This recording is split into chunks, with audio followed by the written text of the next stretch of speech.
Hello and welcome to today's special episode in Wudang Academy. So today I'm going to explain you the concept of Mabu. But before that, we need to understand the spiral motion, right? So the concept of spiral motion goes in 3 steps. First, we must choose a direction. We need to make sure which way we want to focus the power, right? So this is the direction. Okay. Second, we need a rotation, all right?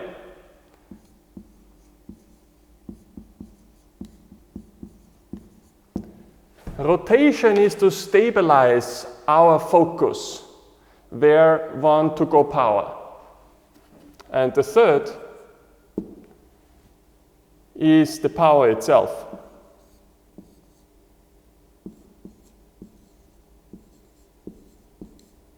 So for now, let's remember these 3 steps, all right?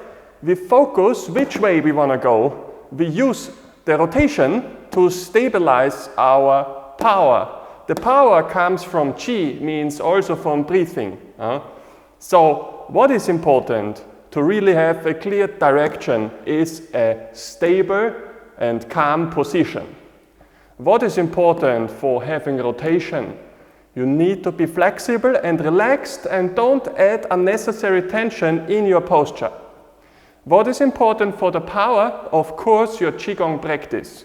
The 𝐤𝐳 is your breathing rhythm, and your breathing practice, breathing power, will decide how much qi you can actually use for the movement, may it be in an attack or so. Yeah?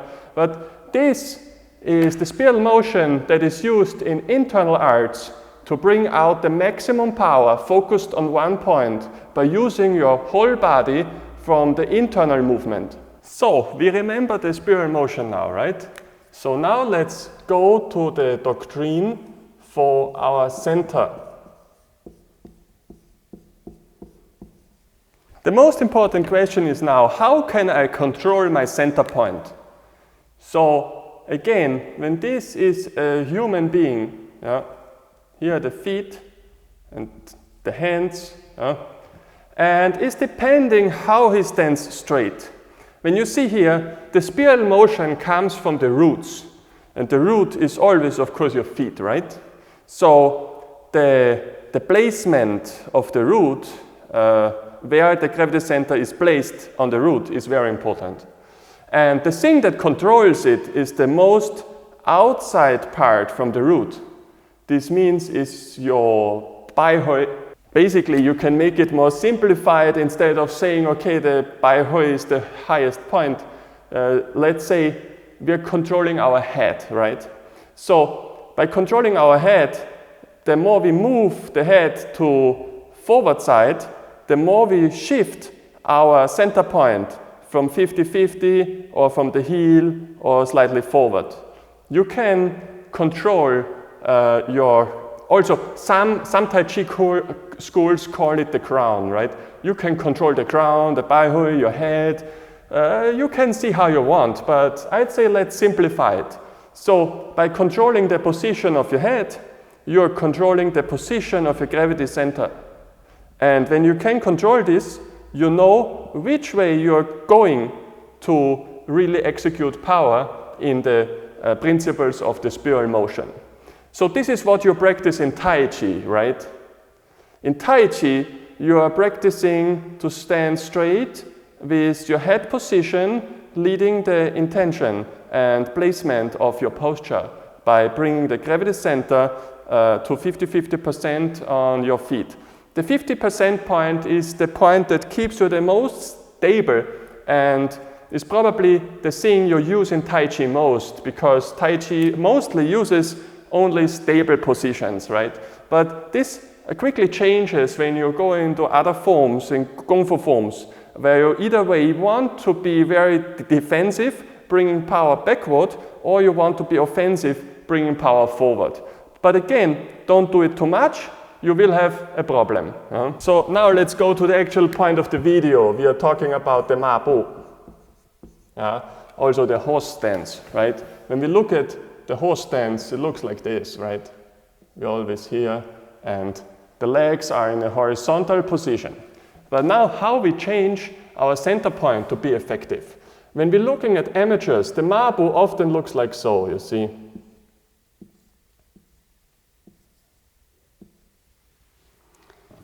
This is a Mabu that is basically a problem because the individual cannot do a split. And also the upper leg is not in a horizontal line. But another point that we see here is because of this problem, the posture goes too much on the heel because where's the center point? The center point is around here. So if you want to punch forward, how do you bring your power forward? It is quite impossible. What we want to do in the Mabu is that when this is your center point, you're going from a position that is 50-50% from the root. At least you can execute it probably at 50-50, right? I wouldn't recommend to go much further forward. You want it stable and you want it a neutral position. So from the center point, the spiral motion is going up and punch here, right? This is basically what happens when we practice the Mabu. But as you can see here, when we do it wrong, the gravity center is placed towards the heel, and this is a problem. So I'll show you more examples of it, okay? This is wrong. So, for example, when people try to get really low, the Mabu looks more like so. When they try low, and then the body comes a lot forward like so, you know. This is happening when you have problem in the hip, when your hip is not flexible. And the thing is, what they're trying to do is they're shifting the gravity center more forward, but it is the wrong way because all this part is pushing you actually here. Yeah? It looks funny, by the way, okay? All this part is pushing you here, and you're trying to shift gravity center forward, and then you're trying to stretch and punch forward. So this is no good. This is no real Mabu. Upper body should stay straight. Sometimes you see it round, is no good either. Yeah? So keep this in mind. Don't stick the hip out here, right? So this is also a no-go. So then we have the more advanced students, where I always see sometimes wrong, like so, you see. The advanced students may be able to stay really straight, and they have the Mabu also horizontal, and then they go like this, and then they are punching. And as we see here, again, the gravity center is too much on the heel. But what is the problem now? The problem is the individual cannot open the hip enough. So you should practice split, right? So how does Mabu look correctly? The perfect posture looks like this. Here is really small because we can do split in horizontal line. We bring the leg here. It's still behind the kneecap. And then the body is straight here, and you're punching. Now, when the hip is open enough, the gravity center is actually at the center. And this is the point where you can bring in power over the spiral motion to your punch, okay? Otherwise, the gravity center is too close to the heel and will always push you partly off this side, all right? So when you do it 50-50%, you have a neutral position. This means you can freely choose which direction you want to punch. Once you shift it over to the other side, you must calculate how much percent backward, the same percent you're losing for punching forward. So you can try it for yourself. Try Mabu, place yourself on the heels, and try to punch really, really strong. and afterwards try to do it with 50% on your foot, and then you see what really changes, right? So now when you are a really advanced student, then you even may use more senfa to make your punch even stronger, to bring yourself more forward instead of staying 50%. And how to do this? Let's show you here. When we are again in close split position, we are in the Mabu, right? And then a slight degree by controlling our head. And then punching. I'm not sure if this is a good example, but we'll see. I'm really bad at drawing, yeah? But what I mean is, when you place it here, the upper body is of course slightly shifting. And this is because at the second we're punching, the hip is moving. So even though we start the punch at a straight posture, where we are perfectly in the 50% position, the second we are using the acceleration of the punch, the hip is freely following the movement. So this means the spine should stay straight, the hip is loose, and following your intention by following the spiral motion that comes forward. So basically only when the mass of the punch is coming forward, the upper body tends to go with it. But from here to here, the upper body is not moving. The movement is coming from the roots and the flexibility of the hip. So once your hip has no tension, you might see this, that the upper body is freely following the direction of the punch. And the split second when the upper body is coming forward and the head coming forward, because the head is the highest point, the more we actually go forward to part of the foot, where here would be the center point, and this way we are increasing our output for a split second.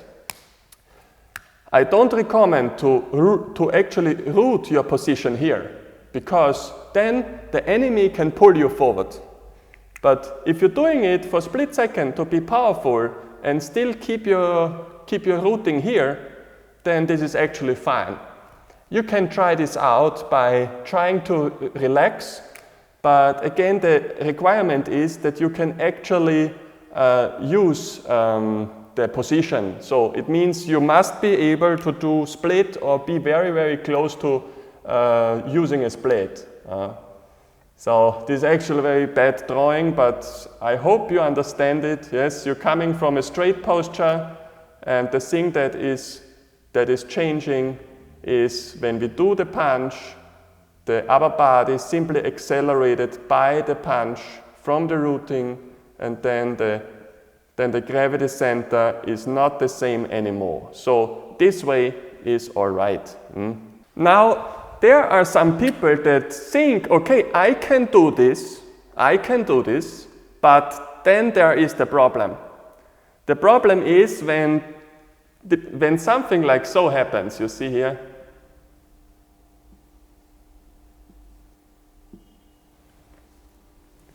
When the spine is not straight. This also means that the part of your upper body is not quiet, is not calm. This part should be empty. It means an empty part can take in the power that is coming. So means this part is fully relaxed and waits for the spiral motion to come forward and push. Here, because we're moving the spine, the upper body is not really quiet and is not really relaxed, right? So what happens is that the spiral motion will block somewhere around here where the curve is highest, and then you cannot really bring the power you want forward. So I hope this concept made it clear what to do and what not, right? And then there is also the problem that, like I said before, if the people can't do the split, then the posture looks more like so, you see.